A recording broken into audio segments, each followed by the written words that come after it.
You know that feeling, don't you? That wonderful, blissful comfort when you're truly, genuinely happy in a relationship. Oh, yeah. It's when the sweatpants become your everyday uniform, maybe, and every meal feels like a little celebration. Mm-hmm. Like you're snuggled on the couch sharing a pizza. Exactly. Thinking, life doesn't get much better than this, but, well, what if that incredible comfort comes with an unexpected tag-along? Yes. We're talking about those happy pounds or maybe a little love chub that seems to appear without an official invitation. Perfect way to put it. It's something so many couples experience, right?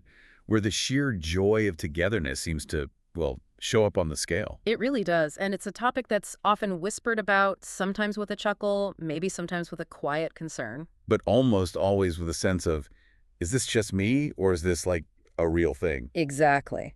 So welcome partners in life and love to our engaging conversation segment on Healthy Relationship Plug. Great to be diving into this. Today we're exploring this fascinating and yeah, often whispered about aspect of married life. Why being truly connected in content might lead to some unexpected shifts in our bodies. Is it just a common story? A myth, maybe? Or is there genuine insight into this idea that when love blooms, our waistlines sometimes follow? That's the question. We're going to explore what this journey looks like, especially for Christian married couples, Yeah. focusing on insights that make sense, even when things feel a little confusing. And hopefully offer some surprising facts and, more importantly, practical ideas to help you both thrive inside and out. Definitely. It's such a relatable starting point, isn't it? Absolutely. I've seen this shift happen countless times. Think back to the early days of dating. Yeah. There's often this conscious effort to present a certain image, right? For sure. Hitting the gym, keeping up appearances. Yeah. You're suggesting a hike for a date, not necessarily a movie night with a giant tub of popcorn. Not right away, maybe. But then, a few years in, after all the cozy movie nights, the late night snacks, those shared meals, things just start to feel... Comfortable. Yeah. More comfortable. It's almost like a new kind of freshman 15, but, for relationships. That's a great analogy.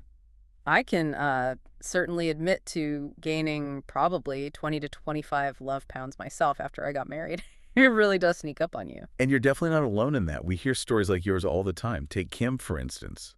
She shared how after meeting her husband, Reggie, this was at an expo. Okay. And then he proposed, like spur of the moment at Olive Garden. Wow. Olive Garden. Love it. Right.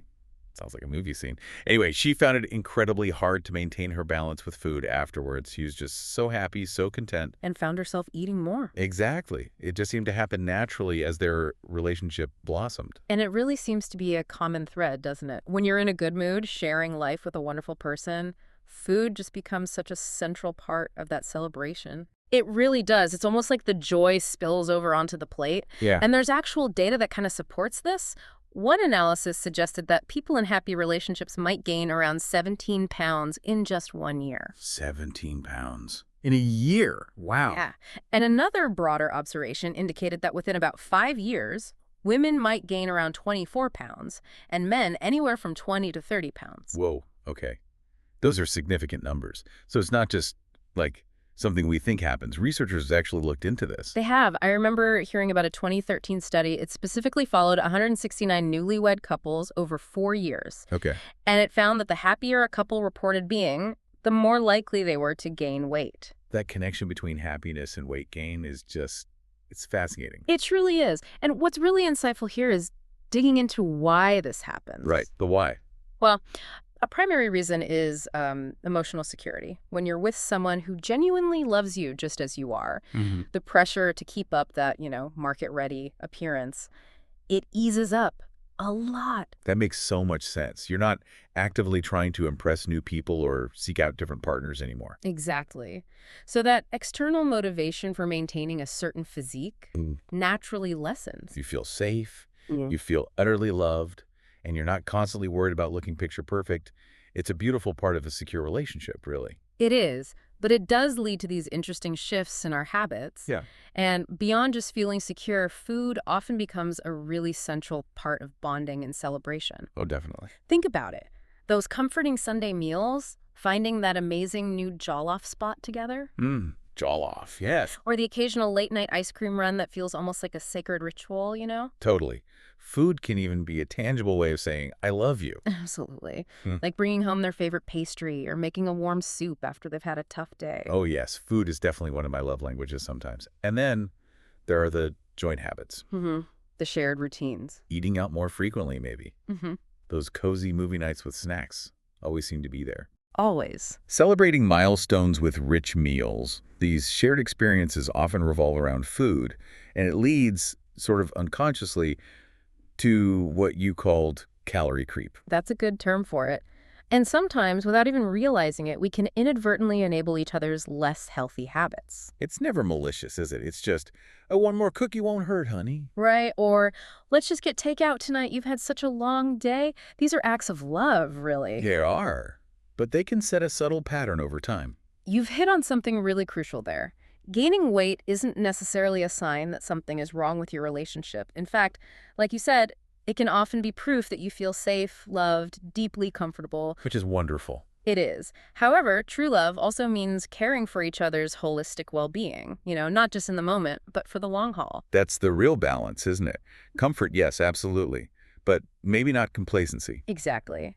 Because you want to live long enough and vibrantly enough to truly enjoy the wonderful love you've built together. You want the energy to play with kids, if you have them, or grandkids down the line, to go on adventures together. To simply grow old, healthy, and full of vitality as a unified team. Yeah, as one person wisely put it, love is sweet, but diabetes isn't. Ooh, that hits home, doesn't it? It does. And that concern for long-term health naturally brings us to a really sensitive but crucial conversation point. How do we talk about this? Yeah. How do we address changes in our partners, especially around weight, while still upholding that beautiful love me as I am sentiment? It's so important because it's vital to love your partner for who they are on the inside. We heard that wisdom from Reggie, Kim's husband, right? Mm-hmm. He wisely told her, I didn't marry you for your weight, I married you for who you are. He emphasized that smart partners fall in love with the person, not just the image. Such a powerful perspective. So true. But what happens if those habits start to impact your shared life in a significant way? That's the tricky part. If they consistently diminish your ability to do things you both enjoy, like maybe you used to love skiing together or hiking challenging trails. Or if one partner's health habits are genuinely impacting their overall well-being, their energy levels, their capacity for joy. Yeah. That's when a gentle conversation really needs to happen, doesn't it? It really does. We've heard difficult stories where, over time, unhealthy habits led to decreased vitality or, even a shift in attraction within a past relationship. That's tough. It is. And this isn't about judgment at all, but about recognizing that sustained well-being allows you both to live fully and enjoy the life and partnership you've so carefully built. Which brings up maybe a counterintuitive idea. Go on. The most impactful thing you can do for your loved ones might actually be to take care of yourself. Ah, yes. It feels selfish sometimes, doesn't it? We think putting others first means sacrificing ourselves. Total. But truly, being your best self physically, mentally, spiritually creates this powerful ripple effect. When you have more energy, more vitality, you actually have more to give. More to give to your spouse, your children, your shared life. Exactly. It's an act of radical generosity to your loved ones, in a way. That's a really insightful way to frame it. So, okay, how do you even begin that conversation? It can feel incredibly hard to say, honey, maybe we're both a little heavier than when we started. It's awkward. But if you genuinely care about your partner's long-term health and your shared future, this open dialogue delivered with immense care and deep understanding is absolutely essential. You have to think about how you'd want someone who loves you completely to speak to you in a similar situation. Ra. Absolutely. The approach makes all the difference. And when it comes to practical pathways, ways to actually build a healthier togetherness, one of the most effective strategies is leading by example. Okay. So instead of telling your partner what they should do, Show them. if you start making healthier choices for yourself, maybe it's using those blue light blockers for better sleep. Or trying some simple breathwork exercises, or just heading out for a brisk walk regularly. Your partner is far more likely to get curious Right. and eventually maybe join in. Much more likely. It's often easier to be receptive when you see the benefits firsthand in someone you love, rather than feeling lectured or pressured. You become the inspiration without even trying to preach. Precisely. And remember, as a married couple, you are undeniably a team. So creating a united front is absolutely key. Teamwork makes the dream work, even with health. Exactly. So can you agree to something like a one or the other rule at restaurants? Maybe bread or dessert, but not both. Oh, I like that. A simple compromise. That's a brilliant meet halfway strategy. And honestly, cooking at home more often is a fantastic way to unite around health. Totally agree. You control the ingredients, you know what's going in. Plus, you actually burn calories while you're prepping. And you almost always eat healthier. Someone once said, making your own dessert is often harder than just buying it, Hmm. which creates a helpful hurdle that can deter overindulgence sometimes. That little bit of extra effort makes you think twice. Plus, it's a great chance to bond in the kitchen. Definitely. Now, for those times, you do eat out strategically. Okay, tips for eating out. Consider having some lean protein before you go to the restaurant, like a small protein shake or some Greek yogurt. Oh, interesting. Why? It can significantly reduce your hunger, so you make better choices once you're looking at the menu. Smart. Less likely to dive headfirst into the breadbasket. Exactly. And sharing a meal or a dessert lets you enjoy the experience without overdoing it. Sharing is caring for your waistline, too. Right. And you can even explore ketoing a meal at a restaurant, basically, focusing on proteins and healthy fats, which naturally makes you feel full without loading up on excessive carbs. Those are incredibly actionable steps. And what about at home? At home, mindful choices are also crucial. Instead of just thinking about removing binge foods, maybe talk together about creating a shared health pantry vision. Ooh, I like that framing. What foods do both of you want to prioritize having on hand? Exactly. And if a craving hits and the super tempting stuff isn't readily available, the sheer effort of having to go out and buy it can often make you reconsider. That hurdle again. And opt for healthier substitutes when you can. Simple homemade smoothies with protein powder and fruit can satisfy sweet cravings without the massive calories of, say, a tub of ice cream. Good point.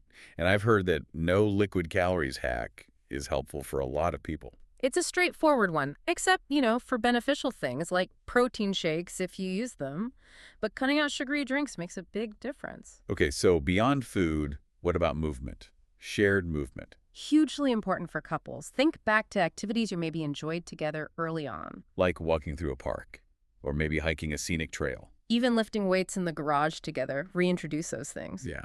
The old saying, motion is lotion. Yeah. It really applies here, doesn't it? Just getting moving creates momentum and motivation. It really does. What about planning health dates instead of just dinner dates? Like going for a bike ride or trying a dance class? Or setting a fun couple fitness challenge together, like seeing who can do more steps in a week. Absolutely. And look for those small hacks in your daily routine, too. Like what? Give me an example. Maybe a 5-minute meditation and 20 push-ups right before your shower. Or 10 push-ups every time after you brush your teeth. Oh, okay. Tiny habits. Exactly. Yeah. These small, consistent actions add up without feeling like this huge, overwhelming chore. It's about building tiny, sustainable habits that lead to big results over time. And, having a partner can be the ultimate accountability buddy in this. Totally. When one of you decides to get up for that morning walk, the other is far more likely to join, or at least cheer them on. It's that gentle, loving peer pressure, leveraging the shared commitment you already have. And don't forget the other side of support. Taking stress off your partner's plate sometimes. If they're overwhelmed, it's harder to prioritize health. Good point. Making it easier for them to choose health, not harder. Ultimately, it's about being mindful and intentional about your choices together as that team we talked about. So wrapping this up, while those happy pounds might be a real phenomenon, often reflecting the wonderful comfort and love in your marriage, Which is a good thing. it is a good thing. But it doesn't have to be your story long term. You absolutely have the power to make intentional choices together. Ensuring your love life thrives right alongside your well-being. Yeah. And consider this thought. In your marriage vows, you probably promised to love in sickness and in health. Most of us do. What if actively pursuing health together is one of the most powerful ways you can actually live out that vow? Wow. That's a really powerful way to think about it. It's about ensuring a vibrant, energetic future side by side. It's not about striving for perfection. Nobody's perfect. Right. But about continuously striving to be your best for each other and, for the amazing life God has given you both. It's really a beautiful act of stewardship of your bodies and your relationship. It's beautifully said. We truly hope this conversation has sparked some fresh ideas and maybe some encouragement for your journey as a couple. We hope so. If this resonated with you, if you found a nugget of wisdom here, please share this with your spouse. Sit down and listen together maybe. Or share it with another Christian couple you know who could truly benefit from it. They might be having this exact same whispered conversation themselves. They might. For more uplifting and insightful discussions on building strong, healthy relationships, make sure to join us again for our next engaging conversation right here on Healthy Relationship Plug. Until then, keep cultivating that incredible love. Keep growing and keep moving forward together in strength and health.